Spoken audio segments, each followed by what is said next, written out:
Wasatch Report, shooting straight on everything from prepping to politics.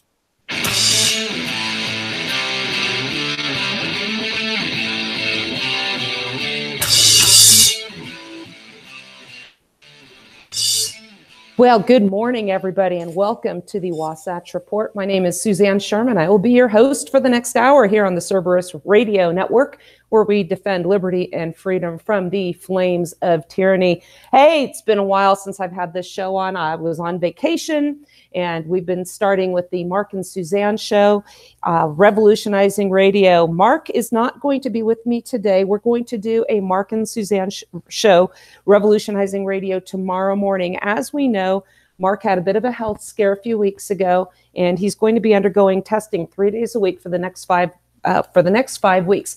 But he will be live with us tomorrow. You can follow us over at facebook.com. Cerberus Radio Network. I am behind the Iron Curtain right now in the Facebook penitentiary. My Facebook page is Suzanne Sherman, also Suzanne Sherman's The Wasatch Report radio show. Again, I think I have 13 more days left, no time off for good behavior, apparently, for this girl here. We are also on Twitter.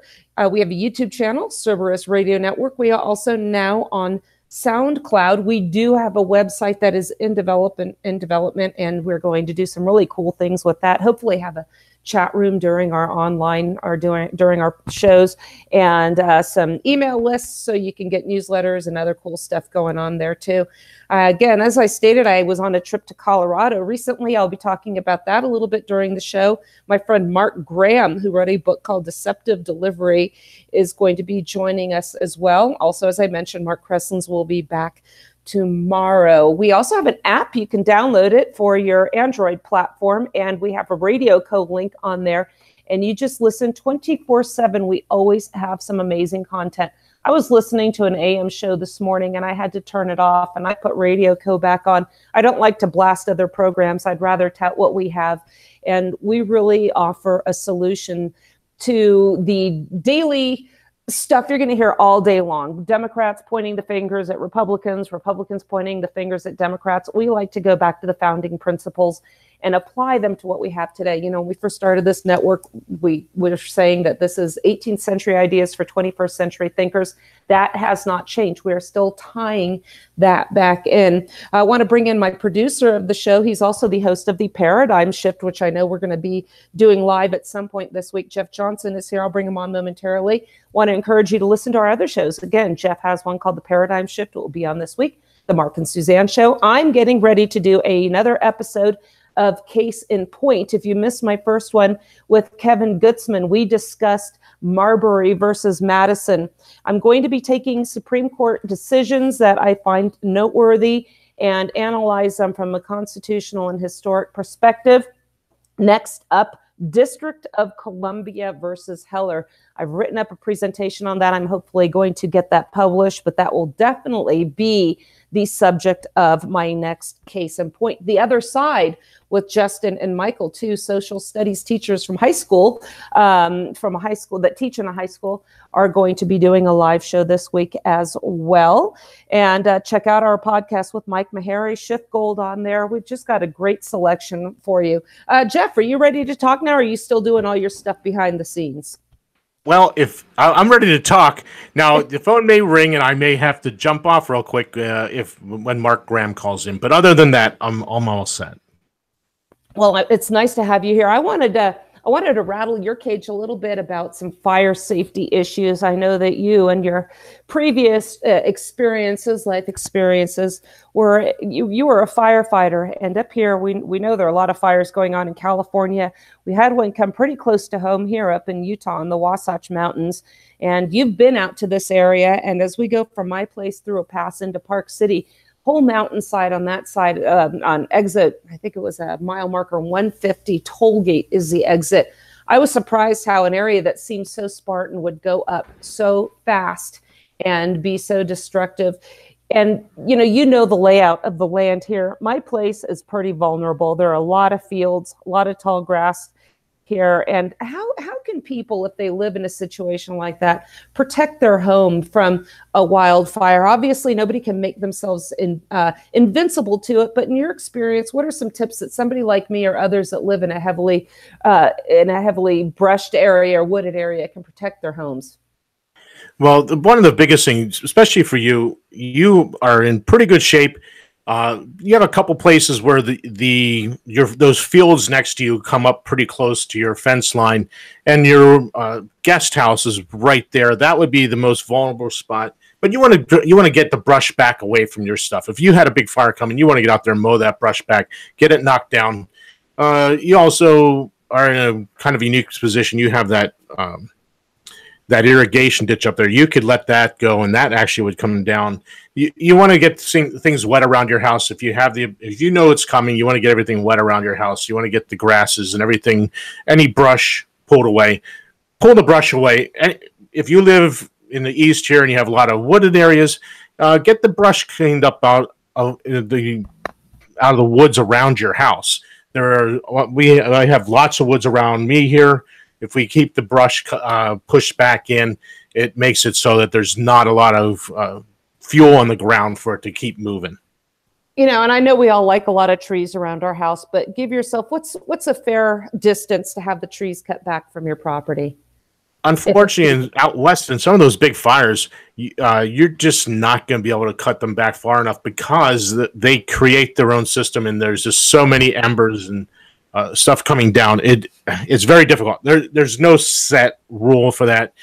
You want to get some trees back. You want to keep the brush in the woods pushed back as far as you can. Keep it cleared out. A lot of the dead stuff, a lot of the leaves, the dead branches on the ground, get them out away from your house.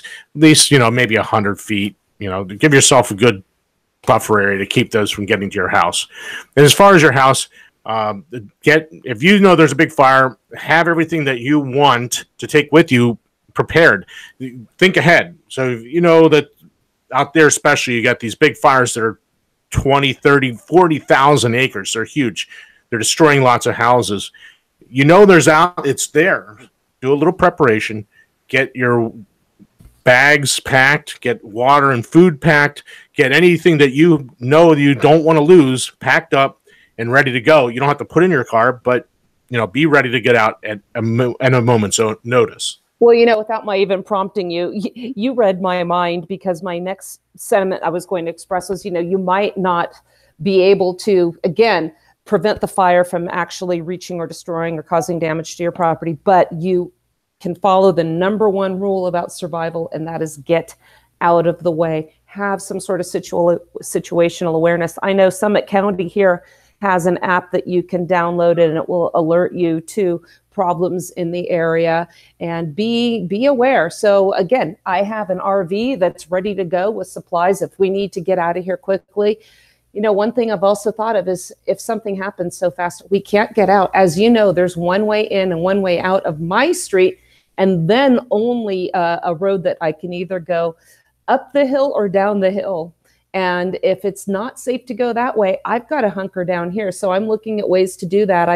You mentioned that irrigation ditch I have.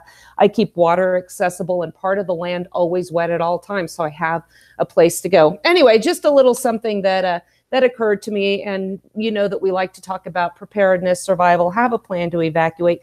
Have fuel in your vehicle at all times in case you have to get out of your home, stay out of your home for a while. Have some water in there, have some basic survival stuff so you can get out of way. Just wanted to mention that a little bit. And I believe Mark's going to be calling. I don't know if he's on the line yet. If not, we'll move on to the next part of Mark is on the line, Suzanne. Oh, fantastic. Well, we talk a lot. I combine on my show prepping, politics. I love the post-APOC stuff. We've had Boyd Craven on our show, who's one of my favorite. And we had Franklin Horton on the show a couple weeks ago talking about his post-APOC books. There's one that just recently was released. You can get it on Amazon. We're going to make sure that you have the link available to you. That really, you would think that this guy wrote the book with our show in mind, but he started work on this book 5 years ago. And he talks about how the things that we mention here, a trifecta of evil, our own government, the education system, and the media combine to bring down the foundation of our constitutional republic. And I'm going to let him expound upon that. Mark Graham, author of Deceptive Delivery, I want to welcome you to the Wasatch Report here on the Cerberus Radio Network. How are you, my friend? Suzanne, I can barely hear you. Can you hear me okay? Now I hear you fine. A little bit of reverb, but I hear you fine. Okay. Tell us about your book. What made you come up with this idea? 5 years in the making. This is the stuff we've been talking about on our show, yet we were on these two parallel planes, and now here we are. Yeah, it's funny. As you said, I started this 5 years ago, and it's kind of before Russian collusion or anything having to do with the former Soviet Union was on the radar. And what made me come up with it actually was a fair amount of vodka and a lot of time on my hand. I was living in Atlanta, and I came up with an idea because, boy, I'm getting a lot of feedback. Sorry.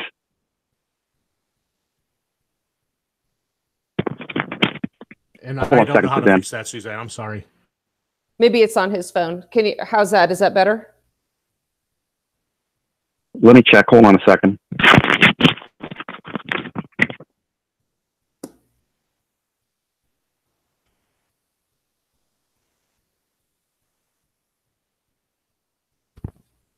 Okay, you there?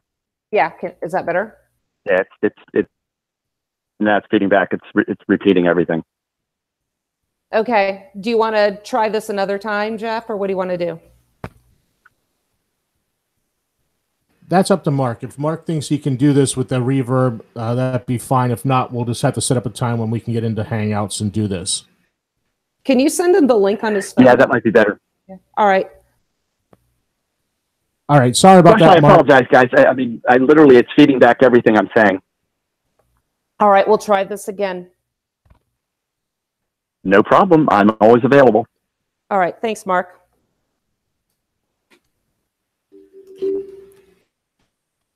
All right, Suzanne. I'm sorry. All right. Well, I'm just hanging up with him. Okay. Well, this is one of the issues with doing this on our own, internet radio. And, in fairness, I hear a lot of the terrestrial stations going through and having these issues as well. So let's talk a little bit about censorship that we're seeing. As we know right now, I am behind the Iron Curtain in the Facebook penitentiary.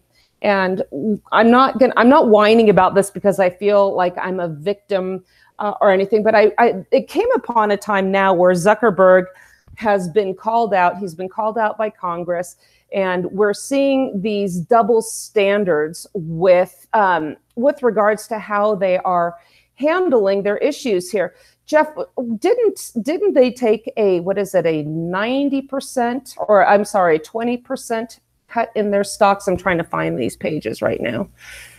Yeah, they lost billions of dollars. And I'm not quite sure what. I really didn't follow why he lost so much money. I'm happy he did. I hope that his new business plan costs some money because he's doing it to everyone. Anyone that is an opposition voice. We just were talking about Alex Jones being banned from Facebook. You've been banned for a month. Anyone that offers an idea different than the accepted liberal idea is free game for being the attempt to destroy. Well, here's an article. This was actually out on Breitbart, and I know this came out when I was on vacation, and I'll get into that a little bit as well. But 5 reasons Facebook stock plunged by almost 20% in a day, dropped nearly 20% following the release of the company's earnings report and average daily user counts. But what really led to such a drastic change in the value? And they mention here that there are 5 reasons. I want to just touch upon those.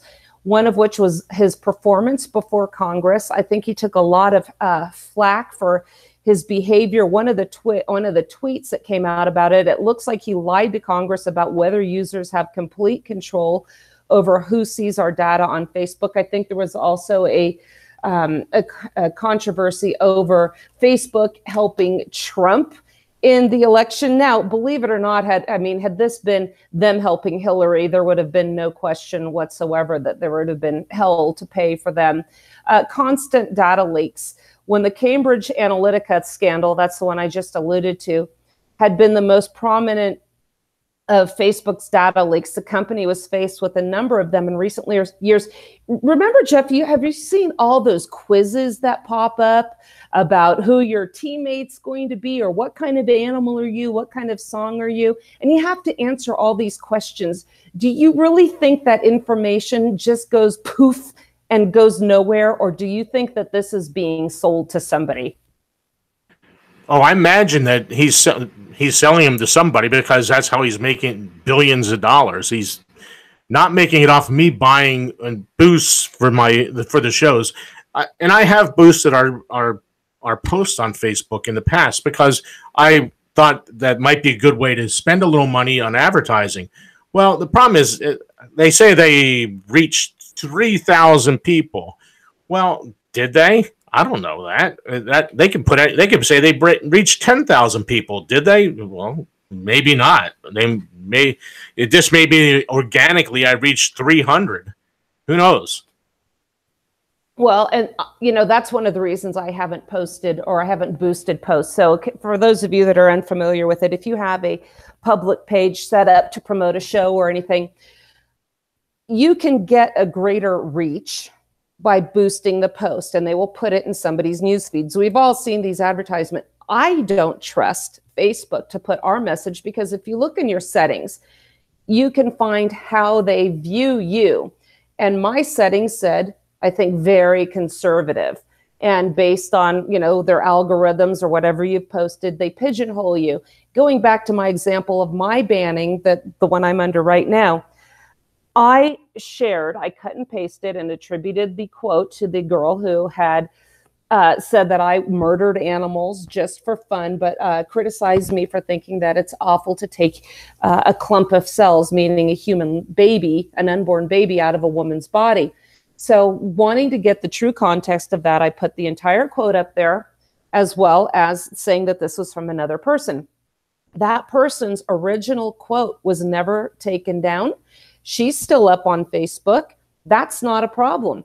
So again, if you have a certain algorithm and a demographic, a statistic attached to your name, you are not going to be able to say certain things that other people that don't have that label, meaning conservative, attributed to you. So be very aware. And what's the effect going to be when I come back? Am I going to not defend the unborn? I'm not sure what we're supposed to do with this, Jeff. I mean, and this is the problem. Do we force them to change how they work via government regulation? I really can't say, even though it would probably benefit us. I cannot be true to my principles and expect them to do that on our behalf, the government to do that on our behalf, even though we've got a Republican in the White House, a Republican Congress.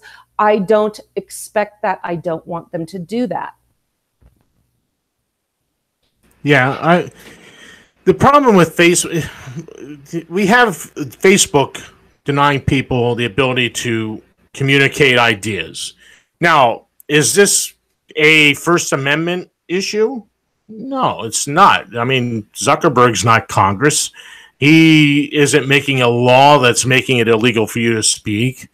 So, I mean, as a private business, he can do that. But the problem is, when it's him doing it, it's fine. But when it's a baker doing it, we got to fine them hundreds of thousands of dollars. So there is a war on ideas in our country. And we were talking earlier that is quickly coming to a point where there's going to have to be defiance. We're going to have to just openly say no and not obey the left's demands on what we say and do. And I also told you I was really getting tired of people complaining about Facebook doing this. But we offered Gab, we offered MeWe, and we had like a handful of people go over there. Not enough to go over there. No. So we have about 500 followers on our Facebook page, but over there we have like 6. So, people are upset about it, but not enough to leave and stop Zuckerberg from making billions of dollars off you being here. So, and we're still here too because we have no choice. Exactly. Number 4, the 4th reason is accusations of unhealthy psychological effects. The 3rd one was discriminatory advertising. I'm not going to spend any time on that. But unhealthy psychological effects. How many times? I mean, I come across this so many times. I have friends that I know on Facebook. It's their outlet. It is their social life. I have one friend that works constantly. I said, don't you ever get out? What do you do in your spare time? Well, I'm always working, and then I'll mess around on Facebook. That's not healthy, especially, I don't know if you remember, a few years back, it was discovered that Facebook was actually performing psychological experiments on its users. Now, I tell people we are not Facebook's customers. We are their product. And that's what's really scary. When Facebook first came out, I had a friend in LA that I thought, hey, this would be a great way for us to keep in touch. And he said, no way. I don't trust Mark Zuckerberg. I don't know what his platform is, but I know it cannot be good or healthy. I will never go on. Till this day, I don't think he ever did go on. But he proved his concerns proved to be absolutely accurate. So what Facebook had come out and said was we were manipulating responses to people's posts and then looking to see how their behavior changed after the fact. Well, some of the things they were doing could have caused a lot of psychological trauma to some people, caused depression. I've seen relationships made and broken as a result of Facebook. The article here says in recent months, Facebook has been accused of having negative psychological effects on users while claiming that the site is designed to keep users returning. I've heard people refer to it as crack book. And as we know, we should have Greg Carpenter come on sometime. He's a good friend of ours. He hosts a radio show, Reverse Deception. He's a cybersecurity expert and knows a lot about this as well. That, Facebook and the feedback you get from social media has been shown to release affect levels of dopamine in the brain. And it causes a feeling of well-being when and reinforcement when people like your posts, comment on your posts, and it makes you want to keep going back. I'll tell you, Jeff, I think getting this 30-day ban was really good for me because I took this trip to Colorado. Again, I'll get into that in a little bit.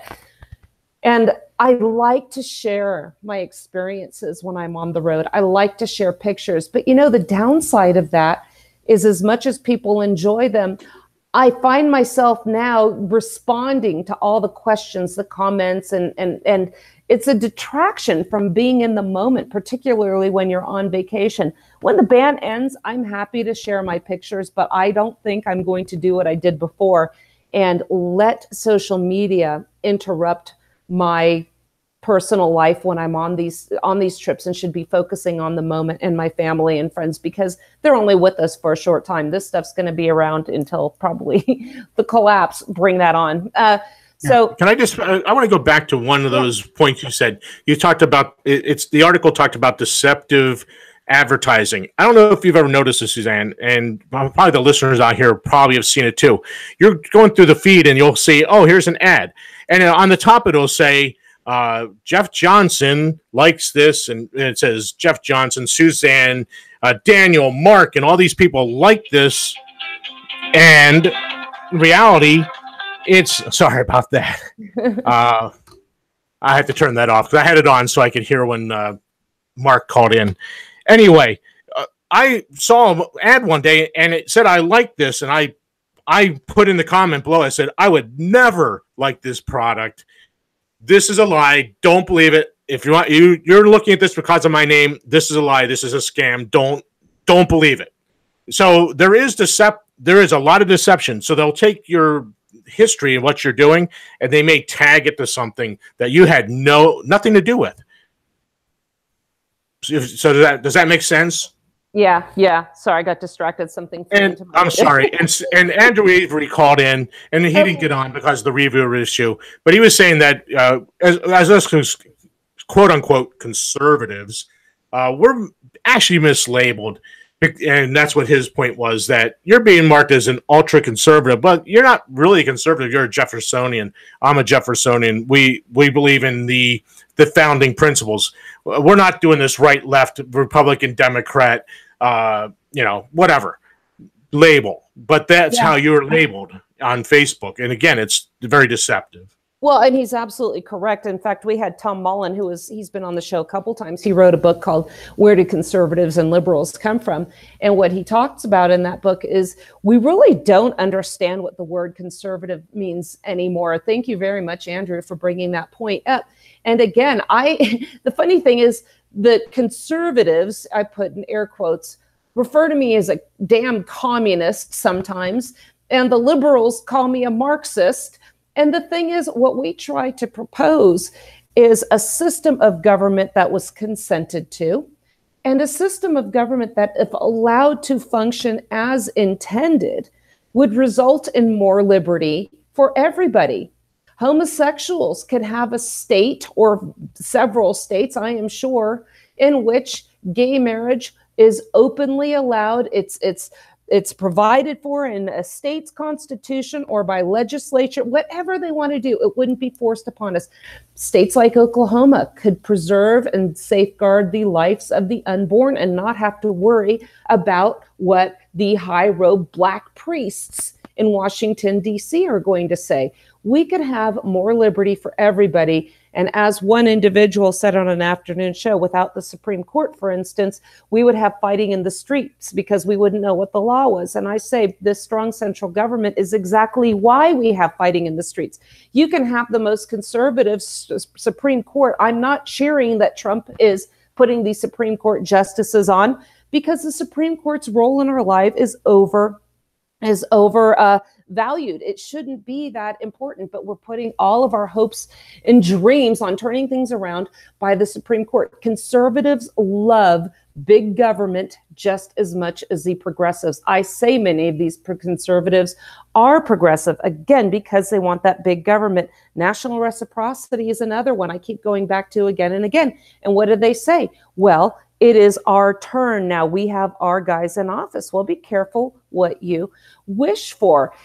Also Twitter, here's something interesting that came about.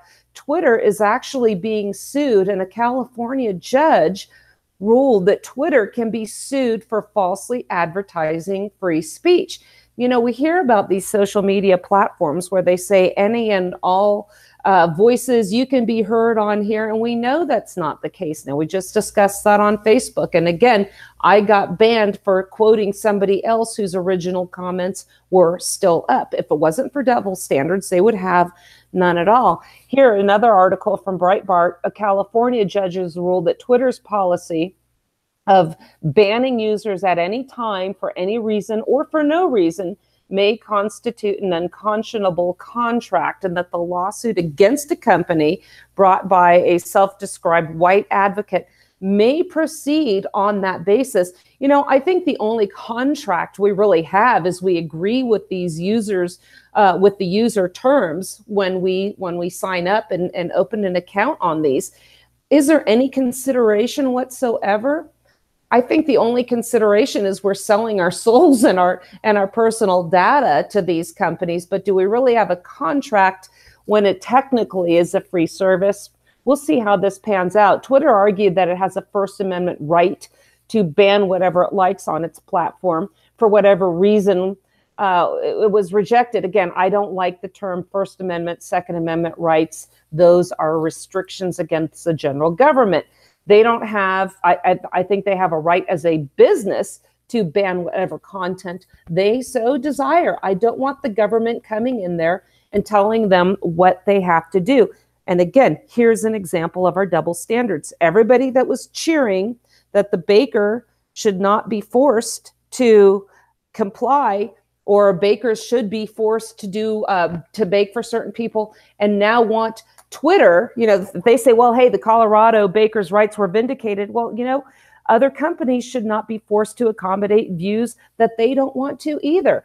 If a baker, as a Christian, chooses not to put forth a message in contravention to his religious beliefs, well, you know what? Progressivism is the religion of these people. Maybe they shouldn't have to be forced either. And again, it is incumbent upon us, not happy with this product, to come up with a better one. That's why we're doing this show, Jeff. I mean, Do we like listening to Fox in the morning? Do you want to put on Rush Limbaugh? Do you want to listen to all the blather going on right now about Dinesh D'Souza's stupid movie that's comparing Trump to Lincoln? I don't. So come over to this network, listen to something that's going to challenge you and give you an option to come up with ideas that are not going to point the fingers at the Democrats or the Republicans. You can complain and listen to your radio show and go on about your day thinking that you are better educated than the rest, when I don't think really are learning. Going back to this article here, the judge had ruled that Twitter's belief that it had a right to ban users at any time could be legally unconscionable policy. Again, do we really think that? Might be unconscionable, but legally unconscionable? I have to question that. Twitter employees have also been caught on camera boasting about their actions to keep conservatives and Trump supporters off the platform. We call this shadow banning political accounts, a practice Twitter has been continually denying that they're using this. Well, we see, again, using it, they're caught on camera. Yes, they are. What is your solution? Don't use them. I don't like Twitter. I'm trying not to post on there. I'm trying to promote our show on there a little bit as I can, but you know, gosh darn it.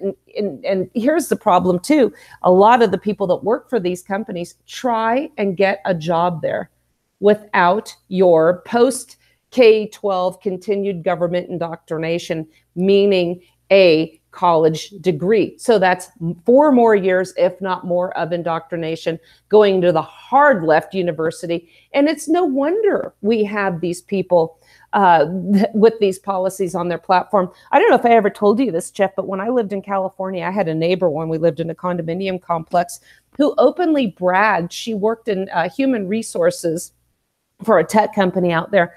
Openly bragged she was the first person that that people seeking jobs would come into contact with if she saw on a resume that somebody was a hunter. Now, why you would put that on a resume, I don't know, but that somebody was a hunter, that resume, regardless of that person's qualifications, would go straight in the trash.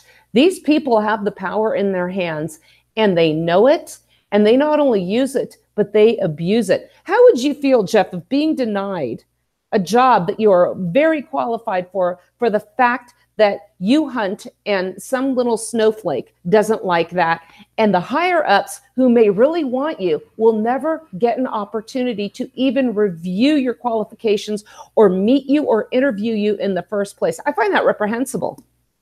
Yeah, it's amazing what people will do, what lanes they'll go to enforce their will on others.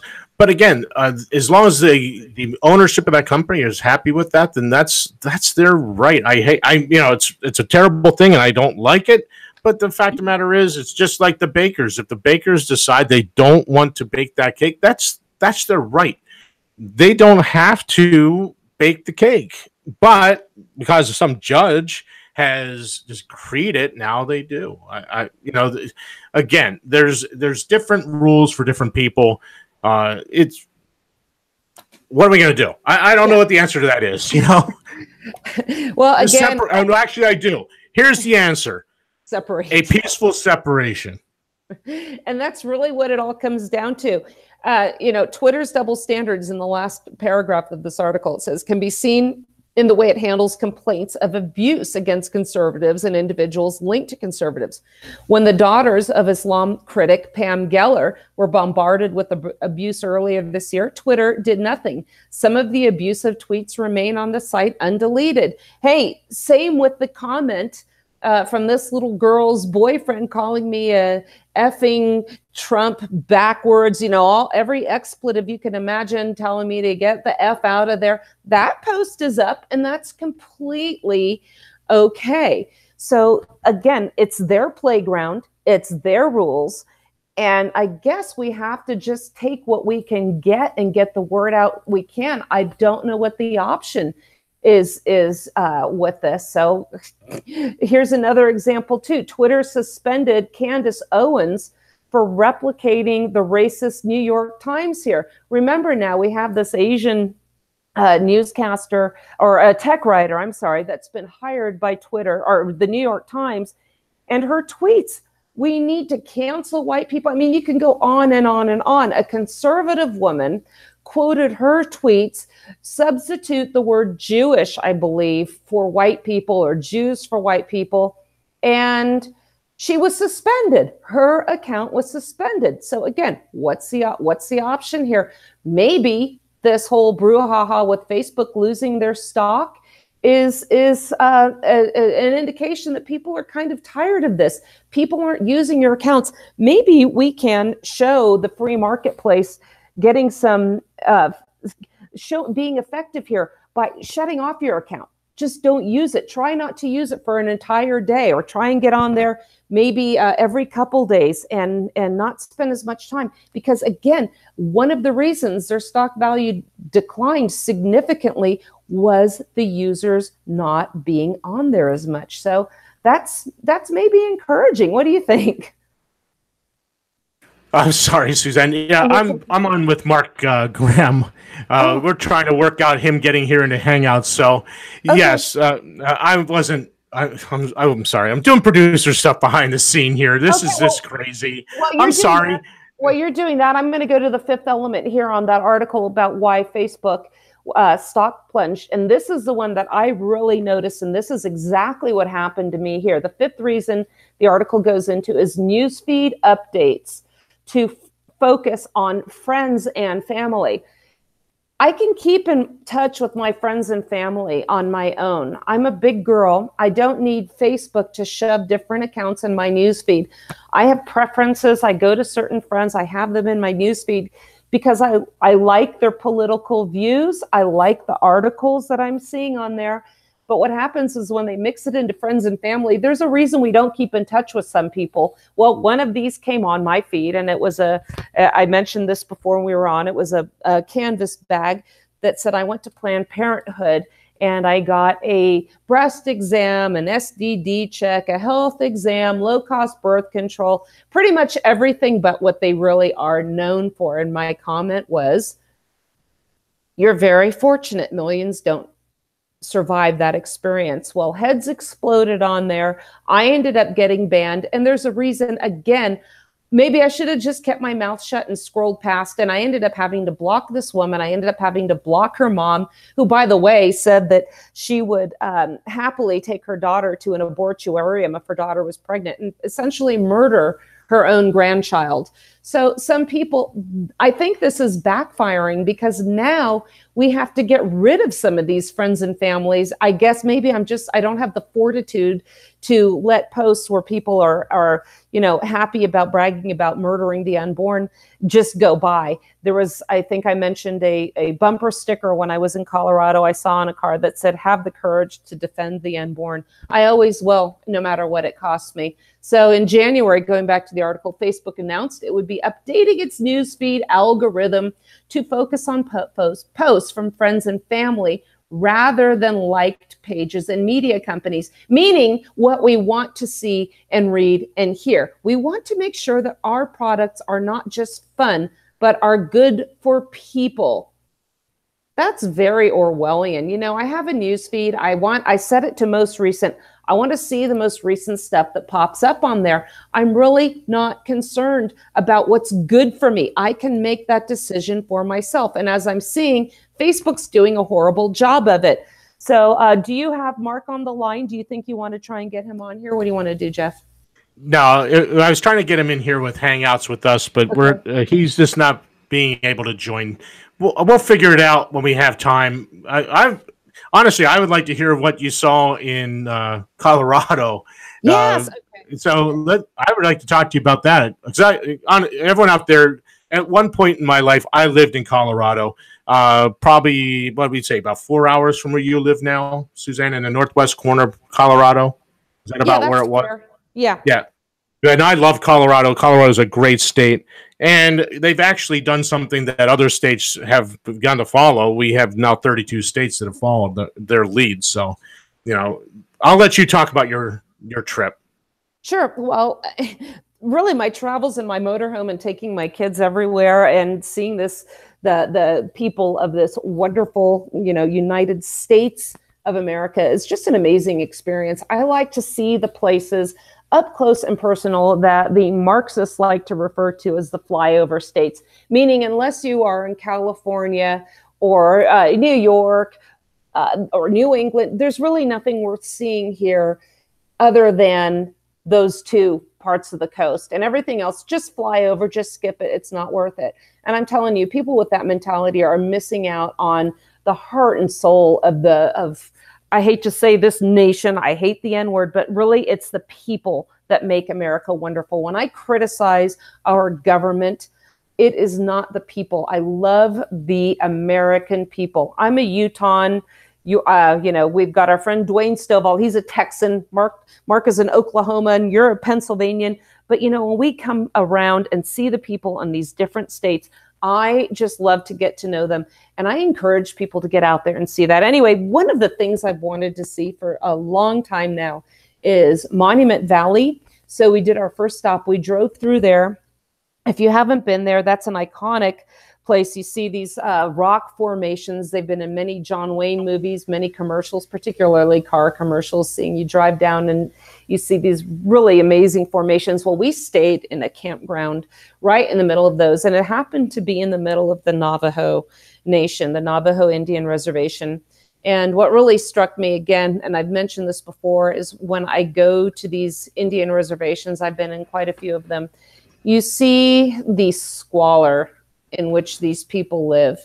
And when you think about what kind of money we are sending around the world, or to people that come here that really have no business being here, but they get that government check as soon as they, you know, as soon as they get here, and how these people are forced to live, we really need to ask ourselves, are we doing right by these people? You never hear them complaining. You don't have big protests and riots on Indian reservations. I think these people are so defeated. It's very sad when you see this. So it was really nice to meet some of these people and talk to them out there. And on our way out, we stopped and fueled up. We were on 160 coming out of there. We went south and stopped in Four Corners. But on our way there, we stopped at a fuel station, and immediately the RV was surrounded by the locals begging for food, trying to sell you things so they can get some money. And right across the street, I noticed this really the nicest building around. And I always tell myself, if you ever want to know what a government building is, look around you. It's going to be the biggest. It's going to be the most ornate. It's going to be the most imposing in the area.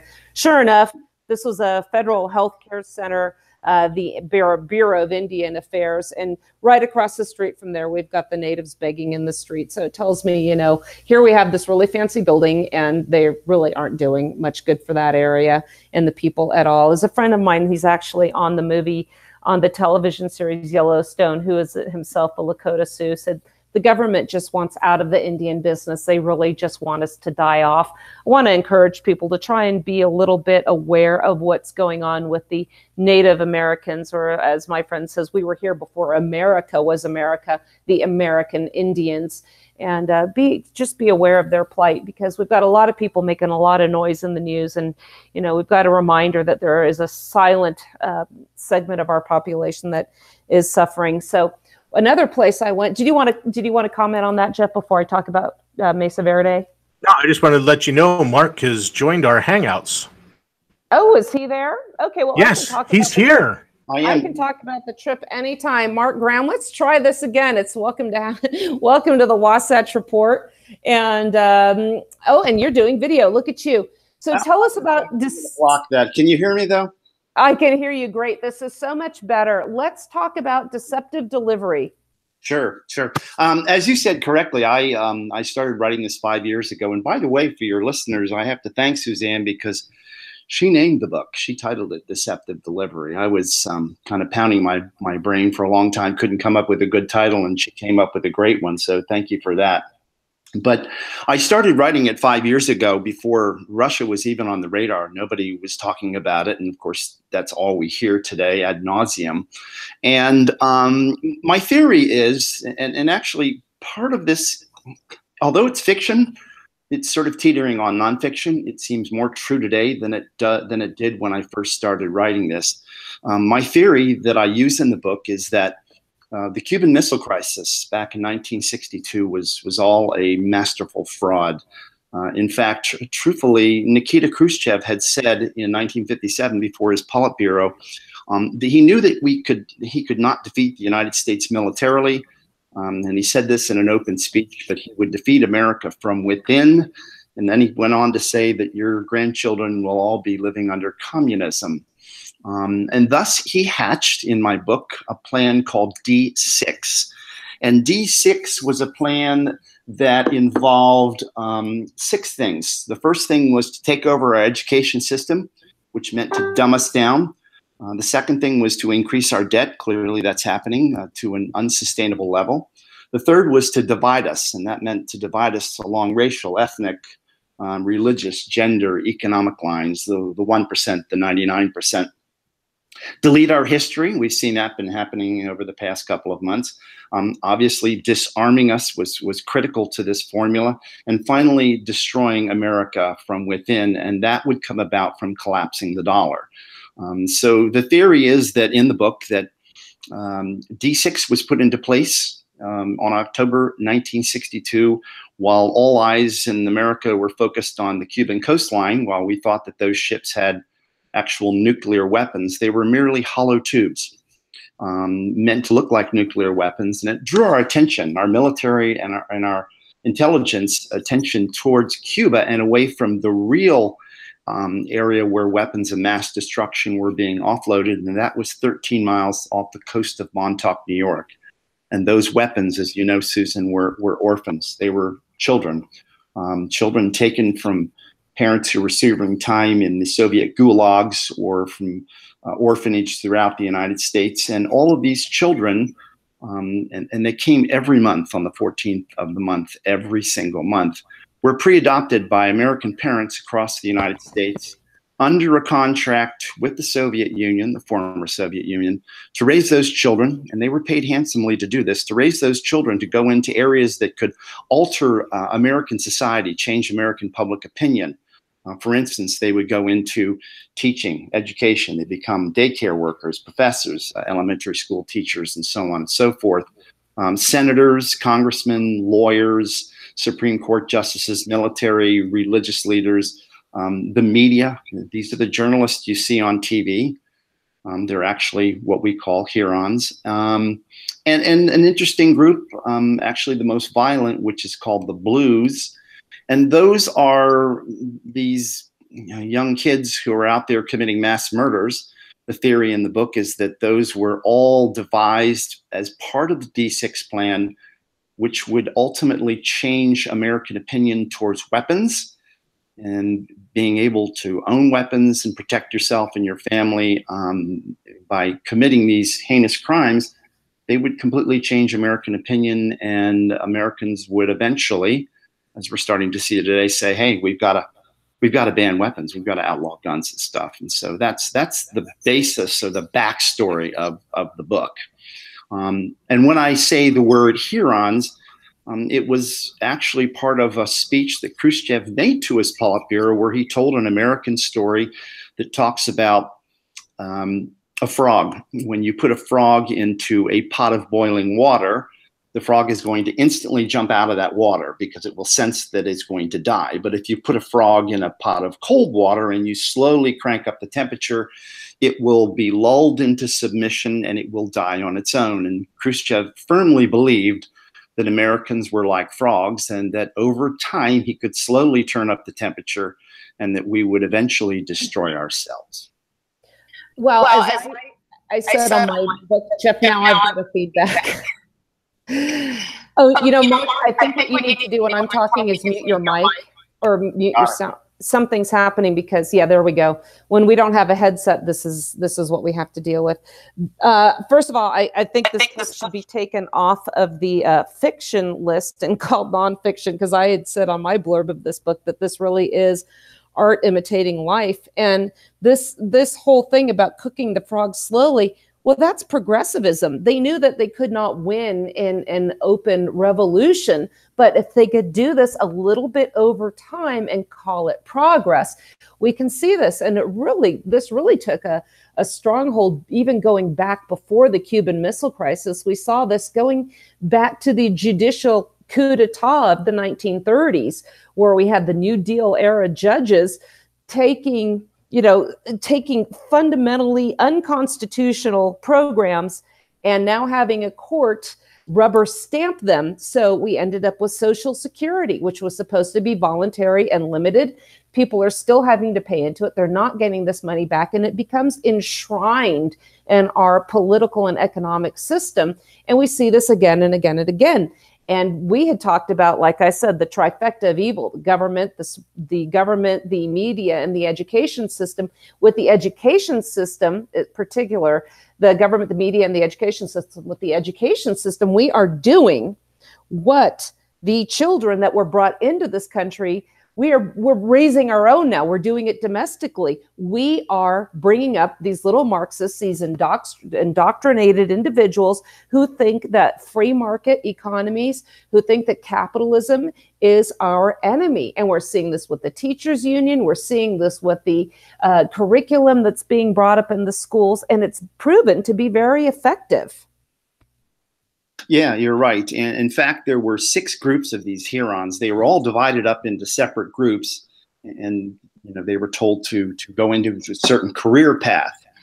For example, and I've named them after the bird Hurons. The egrets were the educators. They were actually the most effective, because if you dumb down society, you can get away with anything. The next one was the bitterns, which was the media. We see that going on today. The Agami, which is the judiciary, the Congress, our congressional leaders, and so on and so forth. The Herodia are the enforcers. They even put people into our police, Homeland Security, FBI. All those kinds of 3-digit agencies are embedded with, not a lot, but enough of them that will we lose public trust in those organizations. The blues, as I said before, are those mass killers that are out there doing massive shootings, whether it's in a high school or in Las Vegas or whatever. Their job was obviously to turn public opinion away from the Second Amendment or the right to bear arms. And then, of course, the Goliaths were the masters in the Soviet Union. But the book itself is written sort of as it's written as a journal. And for those of you that have seen Dexter, it was a great TV show on Showtime. Dexter Comes to Washington is the first thing I think of when somebody asks me to tell them what this book is about. And that's actually a tagline that was picked up by a producer out in Hollywood who I'm negotiating with now to actually make a movie out of this. But it is a book that is written as a journal by this guy whose name was originally Aiken McHale. He had to change his identity because the downfall occurred in the year 2020. And he becomes Joshua Hunter, which he thinks is kind of clever because Joshua from the Bible and Hunter from his career path. He is actually a serial executioner. And it takes place in my hometown where I'm talking to you right now, which is in Northern Virginia, just 20 miles outside of the swamp, although I can still smell the swamp from out here. I can smell it from Utah. Yeah. It takes place out here, and when you read the book, Deceptive Delivery, when you read it, you'll find that he's actually quite clever in the way that he stalks, murders, and disposes of the bodies so that there's no evidence of a crime. These people just disappear, and I'm talking about cabinet officials, senators, congressmen. He goes after everybody. So it really is Dexter Goes to Washington, and I think it's a pretty good read. I have to say it is, and I really hope that these negotiations with the producers come to fruition, because as I have said before, when you and I first started talking, that this would be a fantastic movie. In fact, a movie franchise. This is something that could go on for some time. What's also interesting is I've sometimes tried to figure out, where are we going to be in 10 years, in 20 years, in 30 years? How are we going to continue on this path? Is this sustainable? Is there going to be a collapse at one point? And that's really why I moved to where I did, because if this does come to fruition, maybe not exactly in the way it does in your book, but if the inevitable, I think we have to have a financial collapse based on our system of fiat currency. What's going to happen? I'm up here in the mountains. I found a happy medium, so I still have access to cities and I can have a fantastic life. But if everything goes bad, I'm up here, I'm surrounded by game. I have a spring-fed spring that goes through my backyard. So I've combined my tinfoil hat prepper with my pragmatist, and it's a win-win situation all the way around. But are we going to have a collapse? And these killers on either side, we have had these incidents that I call into question that just don't seem to make sense, that we know the government capitalizes on, the gun control people capitalize on. We've had the government admit, never let a crisis go to waste. We see, thanks to immigration programs and how they've changed over the years, are creating a lot of dissension, division within the population of this continental landmass. And our founding generation said a society that is not homogeneous, that is divided, is less able to withstand or shrug off a tyrannical government. And we are fighting in the streets. Look at this past weekend with the organized events in Portland, Oregon, and in Berkeley. There was supposed to be a peaceful prayer rally, and both of them erupted in violence when Antifa showed up. And I'm not criticizing these people. If you want to have a peaceful prayer rally, have it that. But when you have these big Trump signs, it's not a peaceful prayer rally. It's a political rally, and that's going to trigger these people into these responses. Am I saying back down, be quiet? No. But when you go to Portland, Oregon, when you go to Berkeley, this is the result you're going to get. And what I'm going to say to you people is I think it's just going to get worse, and not just in these bastion hellholes of liberalism like Berkeley or Portland. We've seen a kid that was sitting in a restaurant with a MAGA hat on, and it was taken off his head, and he had a drink thrown on him. Now, the abuser is being charged with criminally, but, are we to the point where, like, I had to take a anti-Obama sticker off my truck because a grown man came up to my son's window when he was driving it. My son was 15 at the time, knocking on the window. That's an invasion of your personal space, and demanding he roll his window down. Well, the man dealt with me, and then he walked off. But this is an issue. We're being bullied. We're being shut down on social media trying to promote our causes. How can people get this book? And what's next for you? Because I hope you have another one in the works. I just finished it. Actually, I do. They can go to Amazon.com and search for Deceptive Delivery. It's there. It's in paperback right now. I am going to make it available for Kindle probably in about a month from now. As for, do I have something else in the works? As you know, the ending, can't give that away. Yes, there are several in the works. It was originally going to be a trilogy, but since I started talking to those people out there on the far, far left coast, you know what I mean? I was told not to make it a trilogy, to just continue on and have basically no ending to it. But I got to tell you something, Susan, when you're talking about, worrying about this happen, I literally think it's going to happen. When I was traveling around the world, I met a very interesting character who was working with me on a project that I was working on about 10 years ago. And he was a Russian guy. And he told me that kind of what I'm talking about in this book is actually true. And I encourage your listeners to Google Yuri Bezmenov. This is a guy who went on the David Frost show back in 1968, I think it was, and he absolutely kind of spilled the beans and talked about this whole process of ideological subversion, which is basically what the foundation of this book is. And so watch that. Get the book Deceptive Delivery, and you'll say, wow, this is actually happening. And the whole trigger, again, comes from collapsing the dollar, which is why building the debt was so important, because once you've divided society racially, economically, ethnically, gender, whatever, you've divided society. Once you collapse the dollar and inflation gets to 3,000%, those trucks cannot afford to put the fuel in their tanks. that allow them to take food to the stores and drugs to the pharmacies and stuff. And within a couple of days, you have mass hysteria and you start having everybody fighting each other. And that's exactly what happens in the book. Anarchy starts to creep across the entire country from sea to shining sea. And the big winner is always going to be big government, because people are going to rely on them to restore security. So, you know, this is just something that we can expect. This is why I tell people, know your politics, know your history, be prepared, because we will be the ones not sitting there begging for government assistance, not begging for somebody else to provide our security. There is a show, American Blackout, and the premise was a 10-day power loss across this continental landmass. And I thought, what if that had happened to me? Because chaos ensued everywhere. What if that happened to me? I'd be up here, probably wouldn't even, you know, be a blip on my radar. Yeah, I'd be off social media. Yeah, there wouldn't be television that I'd bother with. But yeah, you know what?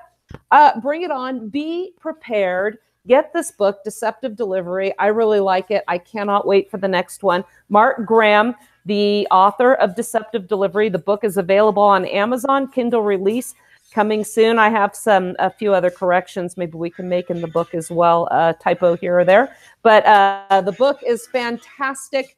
I urge everybody to go ahead and get it. I want to thank everybody. Mark and Suzanne Show, Revolutionizing Radio. Next up tomorrow morning. Thank you for joining us here at the Cerberus Radio Network, where we defend liberty and freedom from the flames of tyranny.